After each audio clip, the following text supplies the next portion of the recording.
hablamos un rato largo y les puse plenamente lo que ha sido la escalada de agresiones y de amenazas. Y lo que ha sucedido el día de ayer y hoy, cuando el gobierno de los Estados Unidos dice que le pertenecen a ellos y que los venezolanos le robamos el petróleo. O sea, que el petróleo venezolano le pertenece a ellos. Que los minerales venezolanos, el oro y todos los minerales le pertenecen a ellos. Penangkapan Presiden Venezuela Nicolas Maduro oleh militer Amerika Serikat pada awal Januari 2026 menjadi titik balik dramatis bagi Venezuela. Presiden Amerika Serikat Donald Trump secara terbuka menyatakan Washington kini akan mengelola negara tersebut.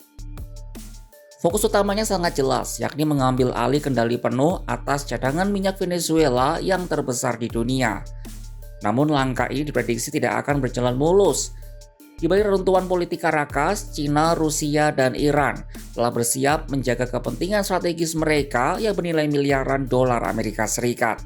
Simak selengkapnya dalam video berikut.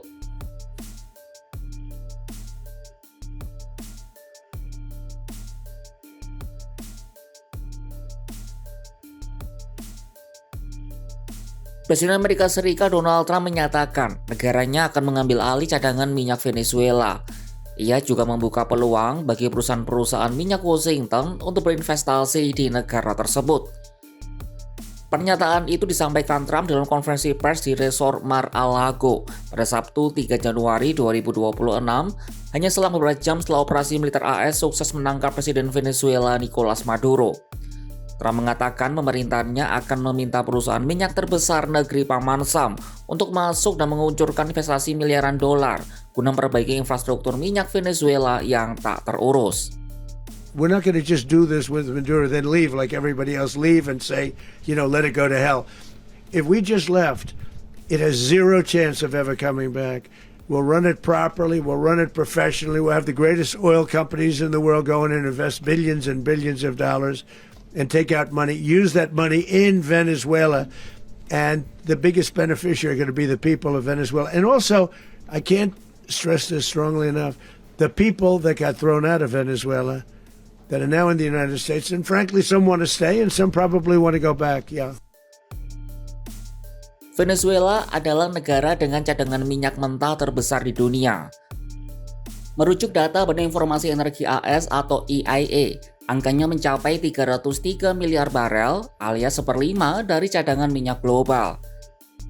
Jumlah ini lebih besar dibandingkan negara-negara penghasil minyak lain seperti Arab Saudi, Iran, Irak, atau Rusia. Masalahnya, produksi minyak Venezuela saat ini tak sampai 1 juta barel per hari. Jumlah ini jauh menurun dibanding era sebelum Maduro memimpin pada tahun 2013, bahkan hanya sepertiga dari produksi pada awal kekuasaan rezim sosialis. Terdapat sejumlah faktor yang berpengaruh terhadap penurunan ini. Pertama, Caracas menghadapi sanksi internasional dan krisis ekonomi yang berkontribusi terhadap penurunan industri minyak negara itu. Selain itu, kurangnya investasi dan pemeliharaan juga turut berperan. Infrastruktur energi Venezuela memburuk dan kapasitasnya untuk produksi minyak telah sangat berkurang selama bertahun-tahun.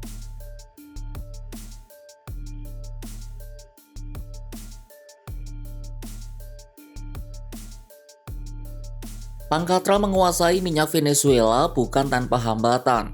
Trump terbentur tembok diplomasi dan ekonomi yang dibangun oleh trio Beijing, Moskwa, dan Teheran. China, sebagai kreditur utama Venezuela, memandang aksi AS sebagai pelanggaran kedaulatan yang nyata. Pihak Kementerian Luar Negeri China mengeluarkan pernyataan keras terhadap penggunaan kekuatan militer AS. Mengutip Bloomberg, sejak tahun 2007, Caracas telah berutang sebanyak 60 miliar dolar Amerika Serikat atau sekitar 1.000 triliun rupiah kepada Beijing, dan salah satu skema pelunasannya dalam bentuk pengiriman minyak ke China. Apalagi merujuk data US Energy Information Administration tahun 2023, sebanyak 68% minyak Venezuela dikirim ke China. Di sisi lain, Rusia memiliki kepentingan yang tak kalah besar. Merujuk laporan SBS, pada Oktober 2025, Moskwa dan Caracas menandatangani perjanjian koordinasi strategis yang memperdalam hubungan militer. Bagi Presiden Vladimir Putin, kontrol Amerika Serikat atas cadangan minyak Venezuela adalah ancaman langsung bagi mesin perang Rusia di Ukraina. Sebab jika AS mampu mengendalikan pasokan global dan menekan harga minyak, pendapatan Rusia dari ekspor energi yang biaya operasi militernya akan tergerus secara signifikan. Iran pun masuk dalam lingkaran ini sebagai penyokong teknis utama. Laporan dari BBC menunjukkan selama krisis bahan bakar di bawah sanksi AS, Teheran rutin mengirimkan bensin dan teknisi untuk menghidupkan kembali kilang-kilang di kompleks penghilangan Paraguana. Kualitas minyak berat Venezuela memerlukan peralatan khusus yang dikuasai oleh teknisi Iran. Teheran juga adalah penyedia utama zat pengencer kondensat sebagai pelumas yang mempermudah kerja pipa terhadap kualitas berat minyak Venezuela. Jika Iran menghentikan dukungannya, Amerika Serikat akan menghadapi biaya produksi yang jauh lebih tinggi untuk mengolah minyak mentah berat tersebut. Trump sendiri menyadari kehadiran para rival ini dan memilih bersikap pragmatis. Dia mengisyaratkan bahwa AS akan mengizinkan China dan Rusia untuk tetap berbisnis selama berada di bawah kendali Washington. Namun, hal ini dipandang skeptis oleh para ahli internasional yang melihat Venezuela sebagai medan pertempuran baru bagi para kekuatan besar.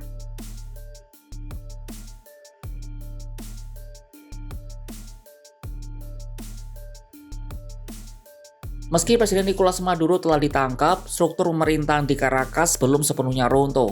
Wakil Presiden Venezuela, Delcy Rodriguez, telah mengeluarkan pernyataan keras yang menentang ambisi Trump. Yang menegaskan bahwa rakyat Venezuela akan mempertahankan kedaulatan negara dan sumber daya alam mereka dari apa yang ia sebut sebagai penjarahan imperialis. Nosotros estamos listos para defender a Venezuela. Nosotros estamos listos para defender nuestros recursos naturales que deben ser para el desarrollo nacional. Hoy el pueblo venezolano tiene una muy alta conciencia de lo que significan sus hidrocarburos y de lo que significan sus recursos energéticos. Namun Trump menanggapi perlawanan internal ini dengan ancaman. Ia menegaskan tanpa Maduro, Venezuela tidak ada pilihan selain ikut aturan main dari Amerika Serikat. Because for us to just leave, who's going to take over? I mean, there is nobody to take over. You have a vice president who's been appointed by Maduro, and right now she's the vice president, and she's, I guess, the president. She was sworn in as president just a little while ago. She had a long conversation with Marco, and she said, we'll do whatever you need. I think she was quite gracious, but she really doesn't have a choice. Ambisi Donald Trump untuk menguasai minyak Venezuela telah menempatkan Washington dalam posisi yang sangat kompleks. Di satu sisi, akses terhadap 303 miliar barel minyak mentah berat dapat menjadi pengubah permainan bagi industri energi Amerika Serikat dan stabilitas harga global. Di sisi lain, ketergantungan utang Venezuela terhadap China, dukungan militer strategis dari Rusia, dan ketergantungan teknis terhadap Iran menciptakan rintangan geopolitik yang berlapis. Upaya AS untuk memulihkan infrastruktur migas yang hancur membutuhkan dana sedikitnya 58 miliar dolar Amerika Serikat dan stabilitas politik selama bertahun-tahun. Jika Trump gagal merangkul atau meredam kepentingan China, Rusia, dan Iran di Venezuela, upaya bangunan negara ini beresiko terjebak dalam konflik berkepanjangan. Bisa jadi kemenangan militer Trump di Caracas mungkin baru awal dari pertempuran diplomatik dan ekonomi yang jauh lebih besar. Saksikan kabar lainnya hanya di kanal YouTube Kompas.com.